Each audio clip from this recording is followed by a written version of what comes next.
Dino, Dino. I'm done. This week is a really great episode of the Daily Show because I sit down with a true expert who really explains things in the simplest way possible to me. Craig Dino Dean is the absolute man at making very, not particularly complex systems, but just making things seem simple, making things seem obvious. And during the conversation we had, we really covered like the important parts that people are messing up on their profiles at the moment on LinkedIn. For instance, make sure your profile is up to date and that it's easy for people to read. Make sure the content that you're posting out there isn't just cut and paste, generic, boring stuff.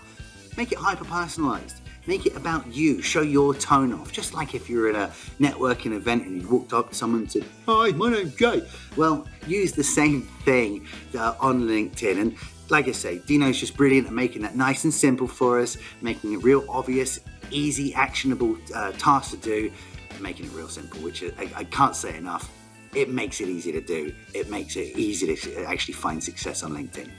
So check us out. This episode of The Daily Show is with the awesome, the fantastic Mr. Craig Dino Dean. Ooh, yeah! Welcome to another episode of The Daily Show!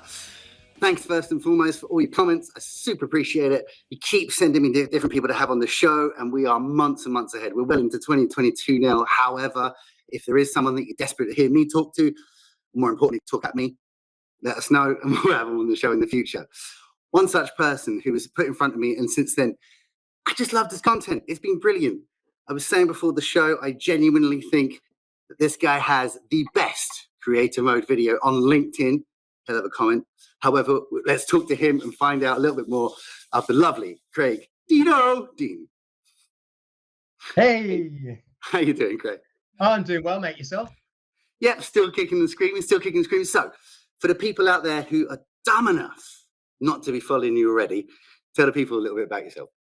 Okay, so I am Dino, obviously, and I love LinkedIn more than chocolate. As a LinkedIn coach, I help people make a real splash on the platform by focusing on things like profile optimization, helping people with ideas for content, as well as content marketing strategies, and engaging in the inbox in a hyper-personalized way without being spammy or pitchy. That's me. I tell you what, I need that in my life, quite frankly, because if I get one more spammy pitch from someone who clearly doesn't know, I get contacted by so many marketing companies being like, "Hi, Jay, would you help with your marketing?" No, I'm good, thanks very much. Yeah. I think one of the biggest issues that people face when it comes to the inbox is they send messages without even realizing that what they're sending is a pitch. They can't even recognize it as being a pitch themselves. And so it's not until you sort of make them aware of that they think, oh my God, yeah, because you make it clear to them that this short sentence that you've just sent is actually pitchy in its in its most basic form. So it's everyone hates spammy pitches landing in their inbox. So I'm, I suppose, the guardian of that. I'm helping people like a guardian of the galaxy. I'm helping people to change the way that they send messages on the platform. Dino, Star-Lord Dean, love it. So what I know this is a very, very easy thing to slip into, right? You're sending someone a message, obviously you're pitching them, right? And one thing I always say to people is like, we're all selling to each other on LinkedIn. It's a business to business platform. Now that doesn't mean that I've got to take my service and just jam it down your throat, right? I could have a proper sales conversation. I could say, "Hey, how are you? I saw you do this," and open up a conversation. But I know it's very easy to slip into that like corporate or whatever you want to call it way of thinking and way of speaking, especially when it comes to a DM, because you're like, I should say what we do, and I should say prices, and I should say the pain point, and all of a sudden you've got this 16 A4 page pitch where you're trying to say everything you do. So how do you think people should open those conversations? So yeah, like you just pointed out, like there's so many people sending pitches that are like the length of War and Peace, and it starts with emulating real life conversation. If you emulate real life conversation and a real life situation. So for example, if you went to a networking event, You wouldn't walk straight up to somebody and pitch your services at them. You would start by starting a conversation. You would ask a question that would gain a response of some description, because of course, nice shoes. Hey, have you tried the coffee? Exactly. Use the information right under your nose, i.e., that's on their profile, to start a conversation. It's not difficult when you know how to do it, or when you're shown how to do it. But for some strange reason, people jump on LinkedIn and they just forget all the airs and graces. They forget kind of, what would you call it? Social decorum. And they just dive straight in with the pitch. And it's almost as if they forget that the person at the other end is a real person. So I actually operate what essentially is a 6-step strategy that focuses on, obviously, reaching out and sending connection request messages, or following people and engaging with their content. Once connected, it's all about building rapport, nurturing relationship, identifying pain points through discovery. Then once you've identified the pain points, you're then in a position to offer solutions to those pain points. And then you can then incentivize to jump into an appointment of some description, whether it be Zoom or on the phone, to discuss that and sell. That's when you sell. But everything else before that is all about nurturing that relationship and doing the discovery.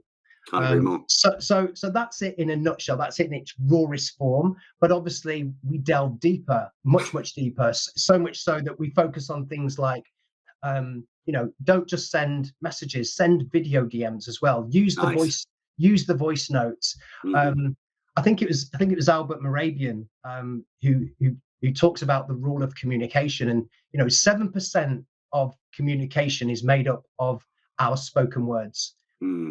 38% is made up of our tonality, and a whopping 55% is made up of our body language and our facial expression. So when you're using a video DM, you're leveraging 100% of the rule of communication. So absolutely use what you have available in the inbox to facilitate a real life conversation. Now, so I get pitched a lot, and I'm the first person to be like, right, here's what you've done wrong, pal. If I've got the time and I'm feeling in that sort of way inclined. So lots of people will say to me when I'm like, hey man, what about like trying to be a human being? Because I am, and everyone who works here is, and that's how I only work with humans, just my thing. And the first thing they'll say back to me is, what about the actually time, right? I don't want to waste people's time by saying, hey, how are you, right? Everyone's really busy. Personally, I think that's crazy. I think it's really, really, really crazy, because like you said, I wouldn't think I was wasting people's time in a networking event and just jump in and be like, hi, Jay Ludgrove here, I sell podcasts and video and content. I'd go back to that thing we were saying beforehand. Nice shoes, I love the tie. I'm thinking back to when I used to work in exhibitions, and you'd have to like just stand in front of someone and be like, stop, okay, come talk to me. So when people say that to me, I never know quite how to respond, because it seems like they've almost missed the whole point of sales in a whole. And everything you're saying there sense to me, it's the same stuff I was taught years ago, 20 years ago, when I started in sales, of like, ask questions, build a rapport, find out if they have a problem. If they have a problem, then talk about how maybe you could fix it, because you've built that conversation. But it feels like if that's the case, people are jumping straight to the fifth point and being like, buy it. That's it. But we don't buy from people that we first met. We all know that it takes a certain number of touch points, right? And how many touch points that actually takes depends on the individual. It depends on so many other factors as well, such as how strong that person's profile is, for example. So if you think about this for a second, when you send somebody a connection request, it doesn't matter how good that connection request is. One of the first things that someone's going to do is they're going to check out your profile. So almost definitely, right? So if your profile isn't fully optimized, then the chances are that they're just going to ignore you or ghost you or whatever. So I've always said that when it comes to profile optimization and everything else to do with LinkedIn, it's all about the accumulation of marginal gains. It's all about improving things marginally across all aspects of LinkedIn. So if you make small percentage improvements across all aspects of LinkedIn with regards to your profile and the way you reach out to people and so on and so forth, that all adds up to big gains on the platform. It really, really does. It really does. And Nick Rayburn, who's joined us. Hey, Nick, how you doing? Hey, Nick. First and foremost, he was like, "What's up, boys?" But he's also saying, like, human first, business second. Absolutely. Yeah. Weirdly, though, you stick a screen in front of people, you have the communication avenue not being like mum after your ear, but now we're behind a thing. That human first thing is lost, and it feels like people just want to talk about business. And I literally can find your service, right? Whoever you are out there, whatever you're selling, I can find your service, and I can probably find it cheaper, better, faster, stronger from someone else. Maybe not better, faster, stronger, but whatever, right? I can find a competitor like that when I'm looking. So unless I'm buying, a pair of trainers or something, right? I want to talk to someone, especially if I'm buying a service. Like, I want to talk to someone, look them in the eye and be like, this person could help me with that stuff. Because I've looked at 10 companies who all say they do the same thing. They all do LinkedIn lead generation. They're all doing the same thing. All the websites look exactly the same.